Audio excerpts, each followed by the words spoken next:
News, सच जरूरी है।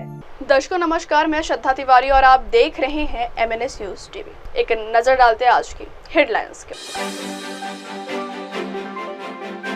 लीलावती अस्पताल में काला जादू, करोड़ों के गबन का आरोप। कर्ज तले दबा महाराष्ट्र, प्रियंका चतुर्वेदी ने सीएम फडणवीस पर कसा।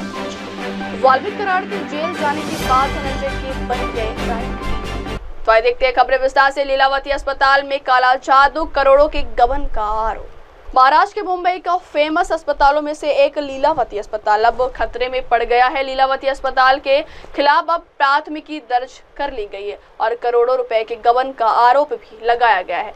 लीलावती महाराष्ट्र की राजधानी स्थित लीलावती अस्पताल का संचालन करने वाले धर्मार्थ न्यास ने मंगलवार को आरोप लगाया कि उसके पूर्व न्यासियों और अन्य संबंधित व्यक्तियों ने 1500 करोड़ रुपए से अधिक की राशि का गबन किया है। लीलावती कीर्तिलाल मेहता मेडिकल ट्रस्ट ने इस संबंध में प्रवर्तन निदेशालय और बांद्रा पुलिस थाना में अलग अलग शिकायतें दर्ज कराई। शिकायत में यह भी दावा किया गया है कि अस्पताल परिसर में पूर्व न्यासियों और संबंधित व्यक्तियों द्वारा काला जादू भी किया गया था।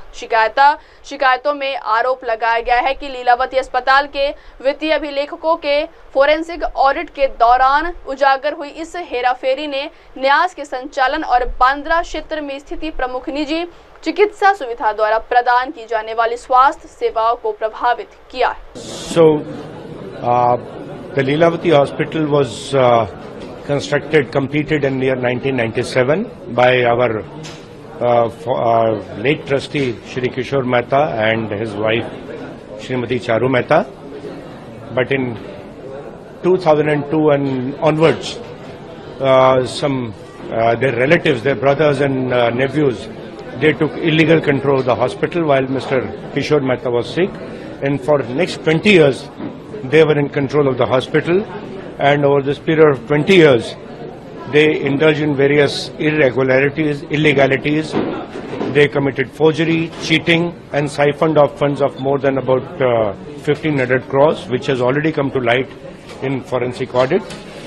So, Bandra police station has registered one case of cheating and forgery of 12 crores, and on the directions of JMFC Court number 12, the Bandra police station has registered two more cases, one to the extent of 44 crores, which were disguised as legal fees, and second to the tune of 1,250 crores, which was shown as amount used for procurements. But it is apprehended and suspected that all these monies were in the garb of purchases and for various fees were actually siphoned off and taken maybe out of the country also, and these are proceeds of the crime. Hence we have requested proceeds of very serious crime which are predicate offences under Prevention of Money Laundering Act. Hence we have recently written to the Enforcement Directorate to take cognizance of these cases of money laundering and start their investigation also. Sir, any other special you are going to, in other procedure or any other action you are going to take against them, any pipeline? So if any other irregularities, illegalities come to notice, we will definitely like to take action. And one more shocking incident or episode which came to light was that in the absence of these trustees, while the present ex-trustees were in command and control of the hospital, they indulged in black magic, inhuman and evil practices also, and urns containing human remains and other artifacts which are used for black magic were put inside the flooring of the room where Mrs. Charu Mehta and Mr. Prashant Mehta sit. The purpose and the belief obviously was to damage their health and whatever.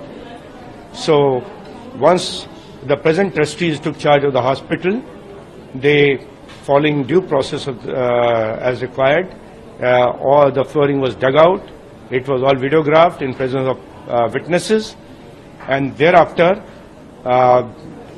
we have lodged a complaint with the Bandra police station and subsequently with the magistrate, and the Honorable Magistrate 12th Court has found the offences to be so serious under black magic and evil inhuman practices that he has initiated inquiry on his own.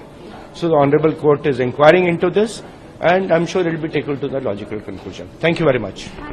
अगली खबर, कर्ज तले दबा महाराष्ट्र, प्रियंका चतुर्वेदी ने CM Fadnavis पर कसा तंज। महाराष्ट्र की बीजेपी, शिवसेना और एनसीपी वाली महायुति सरकार में आने वाले वित्तीय वर्ष 2025-26 का बजट विधानसभा में पेश कर दिया है।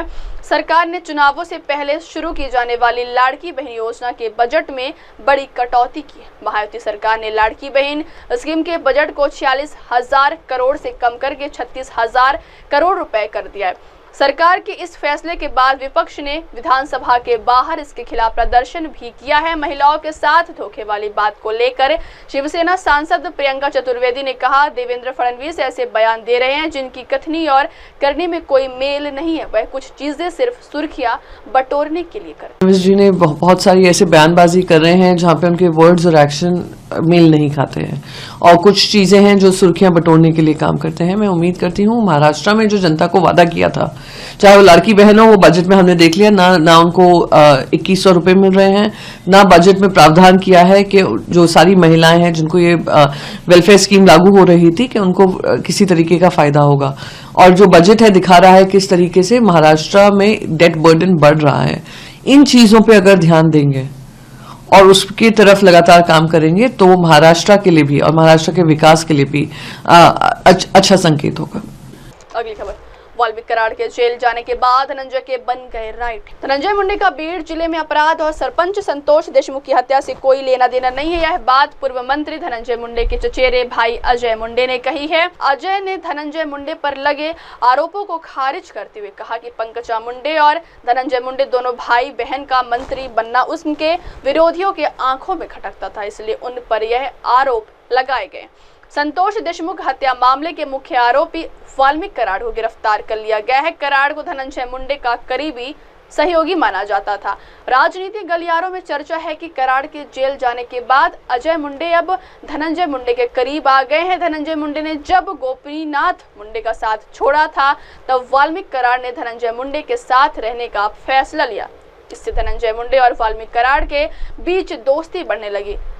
वहीं अजय मुंडे महाराष्ट्र के बीड़ जिले के एक सक्रिय राजनीतिक व्यक्ति हैं। वह एनसीपी नेता धनंजय मुंडे के चचेरे भाई भी हैं। उन्होंने पर्ली निर्वाचन क्षेत्र में जगमित्र कार्यालय का कार्यभार संभाला है। पहले यह कार्यालय वाल्मीकि कराड़ देख रहे थे, लेकिन उनकी गिरफ्तारी के बाद यह जिम्मेदारी अजय मुंडे को सौंप दी गई। अब वक्त हो चला दर्शकों ब्रेक का। ब्रेक से लौटने के बाद देखिएगा देश और दुनिया की तमाम बड़ी खबरें। बने रहिए MNS न्यूज टीवी पर। नमस्कार। हाय, मैं हूँ तापसी पन्नू और आप देख रहे हैं MNS न्यूज। आप देख रहे हैं MNS न्यूज, सच जरूर।